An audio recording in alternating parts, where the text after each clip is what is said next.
Hello guys, selamat datang kembali di channel Cerita Singkat. Kali ini kita akan melanjutkan film Lucky episode terakhir. Di episode puncak kali ini, kita bakal melihat aksi nekat Lucky yang terjebak di antara perang mafia dan pengkhianatan agen FBI yang sangat tidak terduga. Penasaran bagaimana nasib uang 10 juta dolarnya? Tanpa berlama-lama lagi, yuk langsung saja kita masuk ke alur ceritanya. This isn't like you. Just you say, you know how it's gonna go, but... Episode dibuka dengan suasana tegang antara John dan Lucky kecil di masa lalu. John berusaha keras meyakinkan Lucky untuk menjalankan sebuah rencana berbahaya. Berdalih bahwa sebagian besar orang di dunia ini berniat baik dan pasti ada yang akan menolong.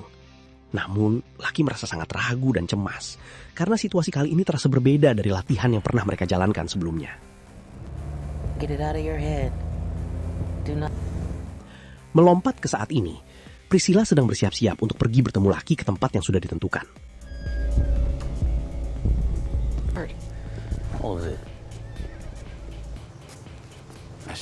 Dutch sempat merasa khawatir dan berniat ikut, tapi tidak diperbolehkan.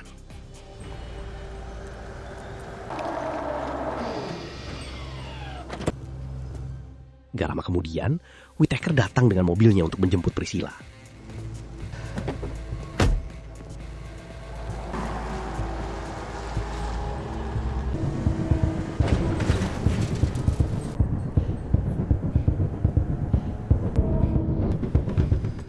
Sementara di lokasi pertemuan, agen FBI Rand dan Kershaw sedang mempersiapkan Lucky yang sudah dipasangi alat penyadap. Mereka mengarahkan Lucky agar berhasil memancing Whittaker memberikan pengakuan secara verbal terkait penipuan gas dan keuntungan yang diperolehnya. Exactly. Genius. Use it in a sentence. Your spot. All right. Tim FBI berada 1 mil jauhnya, sementara hanya Rand dan Kershaw yang memantau dari jarak dekat. Mereka juga memastikan Lucky mengingat kata kunci keselamatan yang telah disepakati.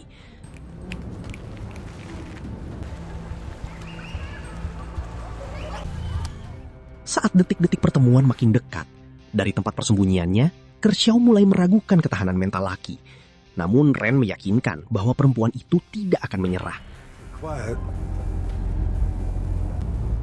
Sementara itu, di dalam perjalanan menuju lokasi pertukaran, terjadi perbincangan emosional mengenai masa lalu di penjara, penyesalan, serta uang yang dicari. You weren't and well, I didn't ask you. Whittaker menyuarakan pandangannya yang dingin tentang hidup, menceritakan bagaimana masa kecilnya yang keras membuatnya kehilangan rasa simpati, hingga memilih untuk tidak memiliki anak. Stood on that.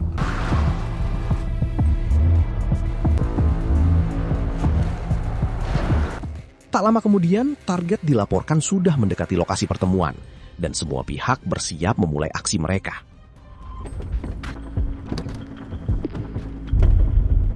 Whittaker akhirnya berjalan mendekati Lucky di lokasi pertemuannya. Dengan nada merendahkan, Whittaker mengejek Lucky dan menceritakan bagaimana ayah Lucky telah mencuri uang darinya. So this is the girl who caused all... No, I bet I'm not. Namun Lucky tidak gentar sedikit pun. Ia justru membalas serangan verbal tersebut dengan membongkar borok Whittaker dan cara buruknya dalam memperlakukan perempuan. She's gonna blow the whole thing She's up. fine. She's All good things, I'm sure. when you would come up when we were... Lucky juga mengungkapkan alasan dibalik tindakan Carrie mencuri uang tersebut, yang tak lain adalah bentuk perlawanan dan rasa benci terhadap sosok Whittaker. You are. Priscilla or John, for that matter. That was his... What is she doing? Merasa kesabarannya habis, Whittaker mengancam akan membunuh Lucky secara perlahan jika uangnya tidak segera dikembalikan. Hustler of satisfaction from killing you. Where is my fucking money? Atas ancaman itu, Lucky memperlihatkan screenshot di HP-nya yang berisi uang 10 juta dolar yang telah diubah ke dalam bentuk aset kripto oleh Carrie. Carrie. I don't. So the account will have a seed phrase. I take it you. You see, right now I don't make... Namun Lucky memegang kendali penuh karena kata kunci untuk mengakses akun tersebut hanya ada di dalam ingatannya. Situasi kian memanas ketika Lucky membongkar rahasia besar di depan semua orang. Whittaker ternyata sudah tahu kalau FBI sedang menyadap tempat itu karena dibantu oleh agen Kershaw yang ternyata korup. Get this out in the open, shall we? Kershaw yang panik berniat menyerang Rand, namun Rand lebih dulu menodongkan pistolnya. Just figured I'd level the playing field. Well, I don't know exactly when Kershaw joined the team, but I'm assuming it's... Gak lama kemudian, Whittaker memerintahkan anak buahnya untuk menyeret John yang dia tangkap ke lokasi sebagai sandera. Used to being the smartest person in the room. And he didn't think I'd just show up without taking... If you hurt him, your money is as good as... Anak buah Whittaker mulai menyiksa John di hadapan Lucky untuk memaksanya memberikan kata kunci uang kripto Carrie. Di saat yang sama, terjadi pertarungan hidup mati antara Ren dan Kershaw yang mencoba melumpuhkan Ren. Might as well get paid. Think I won't shoot you? Don't... Stay where you are, Lucky. We're in the middle of it. Aren't you, Johnny boy? Di tengah situasi yang intens itu, Whittaker yang emosi mengubah keputusannya. Go ahead, shoot me. Ia memutuskan tidak lagi peduli pada uang tersebut dan justru ingin membunuh Lucky di depan mata John agar sang ayah menderita. Same plan. New plan. Fuck the money. Sementara itu, Kershaw berhasil melempar Ren dari ketinggian tempat persembunyian mereka. Suasana berubah menjadi sangat kacau. Priscilla ikut terseret ke dalam kekacauan ini saat Whittaker memintanya untuk mengeksekusi Lucky untuk membereskan masalah tersebut.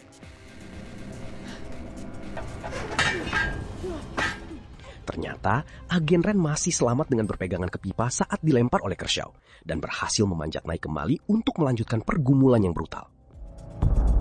No, Priscilla, no. Don't, Priscilla, don't. Priscilla yang sudah menodongkan pistolnya ke kepala Lucky dengan mengejutkan berbalik dan malah menembak perut Wayne.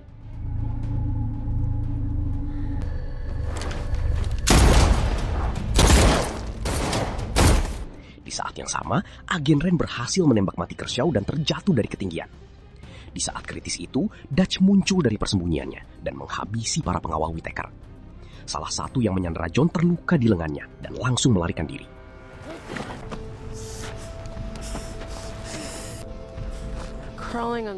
Dari jarak dekat, Wayne yang kejam akhirnya dihabisi setelah Priscilla mengungkapkan ketidakmampuan Wayne menjadi sosok ayah bagi anaknya, Carrie. Sementara Dutch terus mengejar anak buah Wayne yang kabur.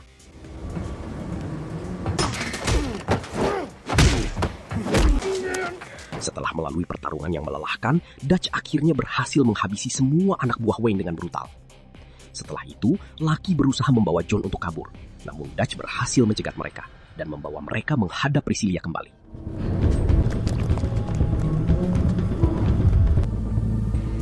Dutch?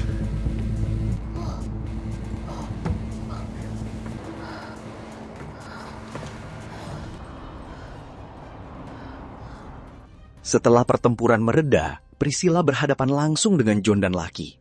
Priscilla meluapkan kemarahannya pada John, menyebut bahwa kerusakan moral dan rasa tidak pernah puas dalam diri John lah yang menjadi akar dari semua malapetaka ini. Dalam situasi yang penuh tekanan itu, Lucky memohon kepada Priscilla untuk menghentikan lingkaran setan ini dan memberi mereka kesempatan untuk pergi. Or you can kill us, but I'm done running. Tersentuh oleh keteguhan Lucky, Priscilla akhirnya luluh. Ia mengizinkan Lucky dan John melarikan diri menggunakan mobil. Bahkan menyerahkan akses uang kripto jutaan dolar tersebut kepada Lucky. Karena yakin Carrie memang menginginkan uang itu jatuh ke tangannya.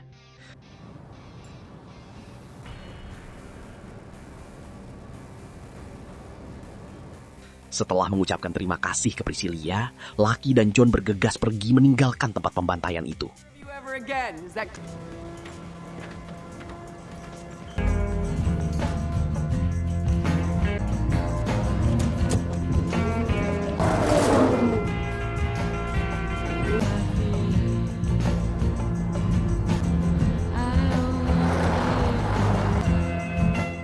Gak lama, agen Ren yang turun ke lokasi hanya menemukan mayat Wayne dan para anak buahnya.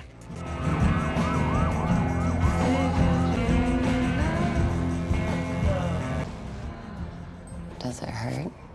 What makes you think I said something? Setelah berhasil meloloskan diri dari kekacauan, Lucky dan John berbincang santai di dalam sebuah motel. Lucky menjelaskan bagaimana ia bisa menebak bahwa Kershaw adalah pengkhianat di tubuh FBI. Ia menyadari Priscilla tidak mungkin mengetahui keberadaan mereka di La Jolla tanpa adanya bocoran dari pihak dalam. Setelah semua ketegangan mereda, John mengajak Lucky merayakan keberhasilan mereka dengan mengajaknya makan burger. Di tempat terpisah, Ren yang terluka dan terpukul menghadapi Priscilla. Ren menegaskan bahwa meski Priscilla berhasil menangkap Whittaker dan membongkar agen FBI korup, ia tetap harus bertanggung jawab atas kematian rekannya dan berjanji akan menjebloskan Priscilla ke dalam penjara seumur hidup.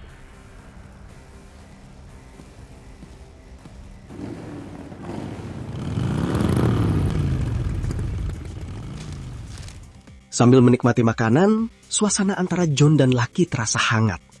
John menceritakan mimpi buruk yang selalu berulang selama ia mendekam di penjara. Dalam mimpinya, ia menemukan Lucky saat masih bayi, terbungkus kain spray selnya, lalu menggendongnya melewati sipir penjara hingga berjalan keluar menuju kehangatan sinar matahari. Ketika John menanyakan mimpi Lucky, perempuan itu mengaku sering bermimpi berada di dalam air dan tidak bisa bernapas, yang diartikan oleh John sebagai ketakutan akan kehabisan waktu untuk menikmati hidup. Sure you do. Not a good one like yours. It's just always the same. John mulai berandai-andai tentang masa depan cerah mereka dengan modal uang kripto jutaan dolar tersebut. Namun, Lucky secara mengejutkan menegaskan bahwa ia sudah lelah, ingin berhenti total dari dunia kriminal, dan sama sekali tidak menginginkan uang itu.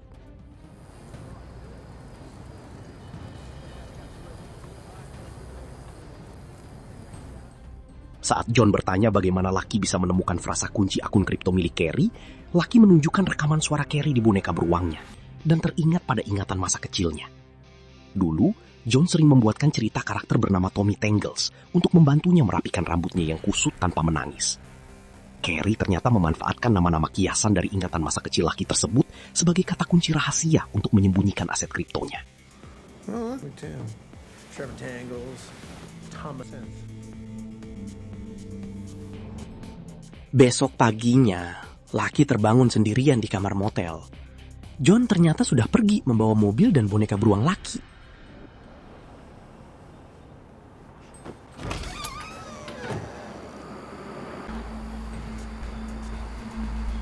Di mobil, saat John menyalakan rekaman suara boneka itu, plot twistnya yang terdengar adalah suara Lucky.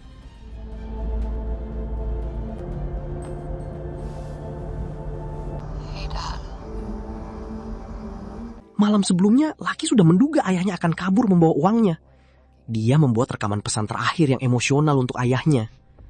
Melalui suara tersebut, Lucky mengungkapkan kesadarannya bahwa sepanjang hidupnya, John selalu memanfaatkan keadaan dan menjalankan tipu muslihat. Lucky teringat satu peristiwa traumatis di masa kecilnya ketika ia hampir tenggelam di kolam renang. Kala itu, bukannya murni mengkhawatirkan keselamatannya, John justru memanfaatkan insiden tersebut untuk mengancam akan menuntut manajer hotel demi mendapatkan ganti rugi. Lucky menegaskan bahwa ia tidak ingin lagi mempertaruhkan hidupnya demi ambisi dan tipu daya John.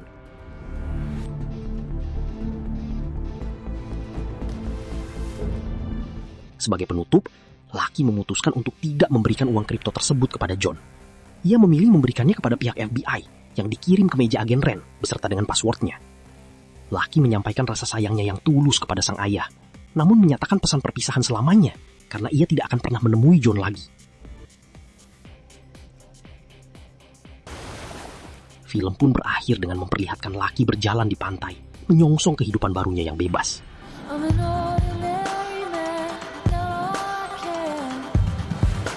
Nah, itu dia alur cerita lengkap dari film Lucky. Menurut kalian, apakah keputusan Lucky buat meninggalkan ayahnya dan menyerahkan uang kripto itu udah tepat? Coba tulis pendapat kalian di kolom komentar di bawah ya. Jangan lupa buat menekan tombol like, share video ini ke teman-teman kalian, dan pastikan kalian udah subscribe channel Cerita Singkat. Terima kasih sudah menonton sampai habis, dan sampai jumpa di video seru berikutnya.